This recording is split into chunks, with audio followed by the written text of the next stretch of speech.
আজকের এই ভিডিওতে কথাগুলো শুধু তাদের উদ্দেশ্যেই বলবো যারা কিনা আমার নামে এক নলা ভাত বেশি খায়, যারা কিনা একবেলা না খেয়ে থাকতে খুশি তবু আমার নামে বদনাম না করে যাদের শান্তি নেই, তাদের উদ্দেশ্যে আজকের এই কথাগুলো।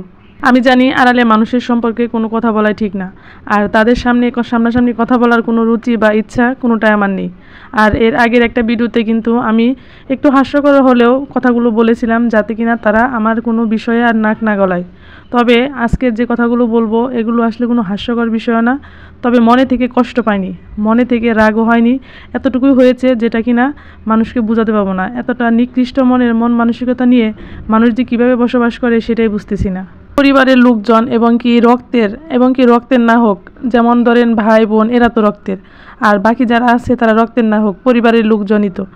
শুধু খাওয়া পড়ার জন্য আরেকটা সংসারকে কিভাবে ধ্বংস করতে হয় সেটা কিন্তু খুব ভালো করেই জানে। আর এই কাজটা করতে তাদের মনের ভিতরে একবারও মনে হয় না যে প্রতিটা মানুষেরই আসলে একটা স্বপ্ন থাকে বা একটা দায়িত্ব থাকে যে তার পরিবার নিয়ে সে ভালো থাকবে, সুস্থ থাকবে, সন্তান নিয়ে ভালো থাকবে, সুস্থ থাকবে। এটা আসলে কেন মানতে চায় না এটাই বুঝি না। অথচ তারা কিন্তু সংসার ঠিকই করতেছে। তাহলে নিজে যদি সংসার করতে পারি অন্যের সংসার কেন সহ্য হয় না, আমি এই সাধারণ জিনিসটাই বুঝতে পারি না। আর তাদের এই কাজকর্মে শুধু আমিই না, তাদের পাড়া প্রতিবেশী লোকজনও কিন্তু ঠিকই বলে যে শুধু তাদের ব্যবহারের কারণে আজকে আমার স্বামীর এই অবস্থা এবং তার জীবনে এতগুলো দুর্ঘটনা। অতএব আপনারা একবার হলেও মনে করবেন যে আপনারা যে কতটা ভালো মন মানসিকতা নিয়ে বসবাস করেন সেটা শুধু আমি না, আশেপাশের লোকজনও কিন্তু জানে। তার টাকা পয়সা খেয়ে আপনারা এই জায়গায় দাঁড়িয়ে আবার তার সংসারকে ধ্বংস করার জন্য দাঁড়াইছেন। আজকে আমি এই কথাগুলো বলতে বাধ্য হলাম, কারণ তারা আমার সামনে এসে বলে না, অথচ আড়ালে মানুষের কাছে ঠিকই বলে। আমি একটা কথা বলে রাখি, আপনারা কেমন লোকজনের কাছে, কেমন বন্ধু বান্ধবের কাছে কথা বলেন বিশ্বাস করে, যে কথাটা তারা পেটে রাখতে পারে না ঠিক আমার কাছে এসে ঠিকই বলে। আমার কাছে এসে বলে দেখে যে আমি বলবো তারা খুব ভালো মানুষ, ব্যাপারটা এমন না। যারা আমার কাছে এসে কথা বলে আমি মনে করি তারা আবার আমার কথাটা তার কাছে বলে। অতএব আপনার কথা বলতে পারে, কিন্তু আমি কারোর কথা কখনোই কারোর কাছে বলি না। এইখানে বলার একটাই উদ্দেশ্য, ওই যে গোপনে গোপনে আপনার ছেলেরা, আপনার মেয়েরা যে ভিডিও বের করে দেখায় যে অমুকের বউ ভিডিও বানায়, আবার অমুকের বউ এসে দেখায়। এই কথাগুলো আগের ভিডিওতে বলছিলাম, তখন কিন্তু এতটা হার্ড করে কথাগুলো বলি নাই। তখন কিন্তু ইয়ার্কির মাধ্যমে কথাগুলো বলছিলাম জাস্ট শুধু আপনাদের সতর্ক হওয়ার জন্য। যেহেতু আপনারা সতর্ক হন নাই, অতএব আপনারাও যেমন বলবেন আমি ঠিক তেমনই বলবো। 2 দিন আগে বাড়িতে গিয়েছিলাম, ঈদের পরে কিন্তু একবার বাসায় আসছি, আবার 2 দিন আগে বাড়িতে গিয়েছিলাম। আর বাড়িতে গিয়ে যত বাড়িতে যাই এমন কথা শুনি যে মন মানসিকতা একদম হ্যাং হয়ে থাকে। মনে হয় না যে কোনো কাজকর্ম কোনো কিছুতে আর মন বসে। আর এই মনে করেন যে 2 দিন পরে এই ভিডিওটা ভয়েস দিতেছি, সারাদিন এত খারাপ লাগছে যে আসলে মানুষের ক্ষতি কিন্তু সত্যি কখনো করি না বা করার চিন্তা ভাবনা করি না। আর সবথেকে বড় কথা হলো যে বাড়িতে কি নাই, সবই আছে আল্লাহর রহমতে, তারপরে শুধু একটু শান্তির জন্য এত দূরে থাকা, শুধু তাদের যন্ত্রণায় এত দূরে থাকা। আগের দিনের মানুষ বলে যে আগের দিনের যে শ্বশুর শাশুড়ি ছিল তারা একটু কম বুঝতো, ছেলের বউদের একটু জ্বালা দিত, এরকম ব্যাপার থাকতো। যেহেতু আমি ছোটো, আমারও যতটুকু ওটা আমি মৃত ব্যক্তিদের নিয়ে কোনো কথাই বলতে চাই না, যেহেতু তারা নাই দুনিয়াতে, আমার শ্বশুর শাশুড়ি কেউই দুনিয়াতে নাই। তবে এত সমস্যা কি, এখন তো সবাই সবার মধ্যে যার সংসার নিয়ে সে ব্যস্ত থাকার কথা। আমি তো সারা দিনে সারা বছর, এই যে বছরের পর বছর যাবে, তাদের পরিবার কি করলো না করলো মোটামুটি সবই তো জানি। তারপরে তো বলি না যে তোমার ছেলে এটা করছে জানি, তুমি এটা করছো জানি, বা হ্যান ত্যান অমুক তমুক, এগুলো তো আমি বলতে যাই না। আমার তো এগুলো খেয়ে দেয় কাজ নেই, আমার এগুলো বলার কোনো প্রয়োজন আছে? তাহলে আমি একটা জিনিসই বুঝি না যে আমারে নিয়ে সবার এত কেন মাথা ব্যথা। একটা সময় ছিল যখন ছোটো বয়সে বিয়ে ছিল, তখন কিন্তু ইচ্ছা মতো সবাই ঠকাইছে, ইচ্ছা মতো যে যা পারছে বলছে, এবং কি যে যতটুকু অত্যাচার করার প্রয়োজন ঠিক ততটুকুই করছে। কেউ কাছ থেকে ঠকাইছে, কেউ দূর থেকে ঠকাইছে, ঠকাইতে কিন্তু কেউ ভুল করে নাই। হয়তো বা কথাগুলো এখন গুছাই বলতে পারতেছি না, কিন্তু আপনারা যদি আমার ভিডিওগুলো দেখেন মনে চুপচাপ নীরবে বসে ভাববেন, তখন তার উত্তর দিতে হবে না কারো কাছে, নিজে মনে ভাববেন যে কতটুকু অত্যাচার আমার সাথে করছেন। শ্বশুর শাশুড়ির কথা, তারা ছিল বৃদ্ধ মানুষ, তাদেরকে যা বোঝানো হয়েছে তারা ঠিক তাই বলছে। তাদের কথা আমি আগেও ধরি নাই, এখনও ধরি নাই। কেন, আগে যখন কোনো কিছু বলছে শুধু কান্নাই করছি। কোনো দিন কেউ বলতে পারবে না যে শ্বশুর বা শাশুড়ির মুখের উপর কোনো জবাব দিছি, এবং কি আপনাদের উপর দিই না। হয়তো বা 2-3 বছর যাবৎ নিজের সংসার বা নিজের পরিবার গুছানোর জন্য যতটুকু বলা প্রয়োজন ঠিক ততটুকুই বলি, তার অতিরিক্ত কোনো কিছুই বলি না। এখন আপনি যদি বলেন আমি তো বলবই, এটাই স্বাভাবিক। তবে আপনি যদি শুরু না করেন তাহলে আমার মুখ থেকে কোনো দিন কোনো কথাই বের হবে না। সবথেকে বড় সমস্যা হচ্ছে মানুষের এতটা সাহস হয় কি করে যে নিজের সংসার বাদ রেখে অন্যের সংসার ভাঙা বা গড়ার কথাগুলো বলে।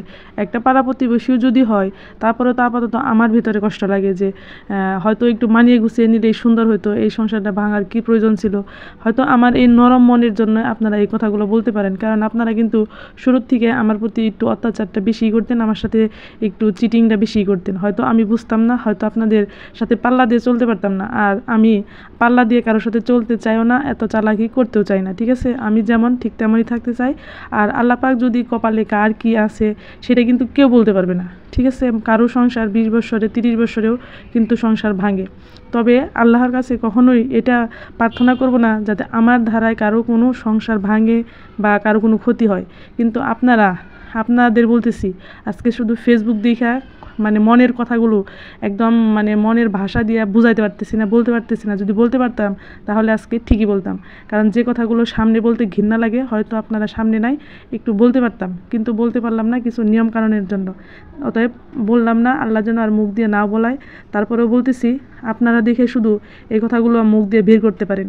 আমাদের ধারা, আমরা ওইরকম বাবা মার ঘরে জন্ম নিই নাই যে মানুষের ক্ষতি করে নিজের সুখ স্বাচ্ছন্দ্য বোধ করার জন্য, মানুষের ক্ষতি করার জন্য উঠে পড়ে লাগবো। আজ থেকে প্রায় কত বছর হয়েছে, 10-12 বছর তো ভালোভাবেই হবে, তারও বেশি। আমার ছেলে হওয়ার আগে, বড় ছেলে হয়, হ্যাঁ, ওই তো যাই হোক 13-14 বছর আগেকার কথা।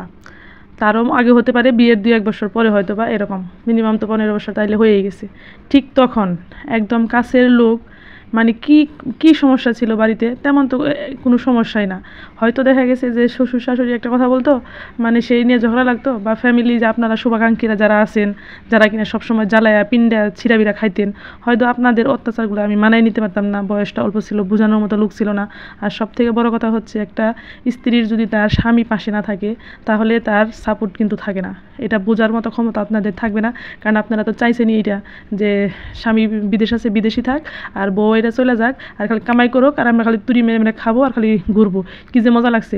ইতিহাস আমার মুখ দিয়ে বের করার চেষ্টা করবেন না, তাহলে কিন্তু অনেক কিছুই শুনতে হবে। কারণ যেহেতু লুকায় লুকায় ভিডিওগুলো দেখেন, শুনেন, আমি কিন্তু ইচ্ছা করলে যাদের মাধ্যমে ভিডিও দেখেন বা শুনেন তাদের কিন্তু ব্লক করলে করতে পারি, করার প্রয়োজন মনে করি না। কারণ আমি যে কাজটাই করতে যাই সেইখানে আপনাদের সমস্যা। এর আগে যে কয়টা কাজ করতে গেছি, আমি থাকি কোথায় সেই খবর নিয়েও মানে মানে যেখানে থাকি আমি কাজগুলো তো সেইখানেই করি।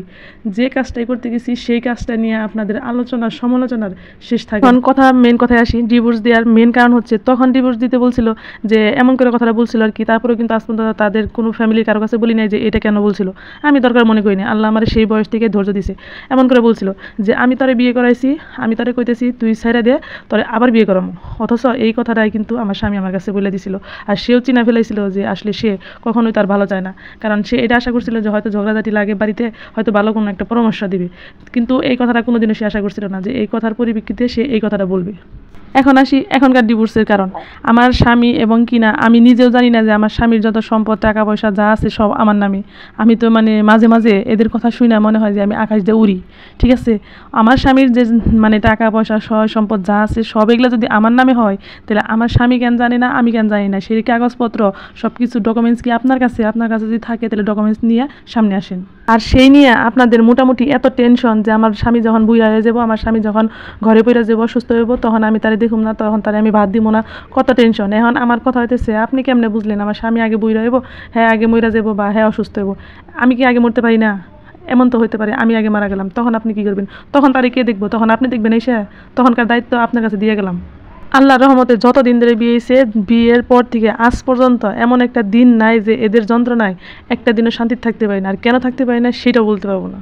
এমন জঘন্য কি আর বলবো এদের কথা। মানে যার যার মতে বাড়িঘর করা শেষ, এখন আমার জমিতে আমি বাড়িঘর করবো, এটাতে তাদের প্রবলেম। কতটুকু মানে খারাপ মন মানসিকতার মানুষ হলে এই সব বিষয় নিয়ে বাধায়, এতটুকু বোঝা উচিত। মানে সবার যার যার জায়গায় সেই বাড়ি করবে, সেইখানে এত কেন বাধা? আর এই কথাগুলো যদি আমার জামাই বলতে যায়, এগুলো আমি শিখিয়ে দিই। মানে তাদের মেন সমস্যায় হচ্ছে আমি নামক ব্যক্তি। আমার কাছে স্বামীর সব টাকা পয়সা সব কিছু জোলা করে রাখছি, হ্যান ত্যান অমুক তমুক নানান বিষয়, যেগুলো আমার স্বামীর মাথা ব্যথা নেই, তাদের প্রচুর মাথা ব্যথা। আর এর কারণে আমার ডিভোর্স দেওয়াই ভালো। যাই হোক, কথা যখন উঠছে পুরো কথা বলবো, আজ না হয় কাল বলবোই, সম্পূর্ণ কথা আপনাদের সাথে শেয়ার করব। তো সবাই ভালো থাকবেন, সুস্থ থাকবেন, আল্লাহ হাফিজ।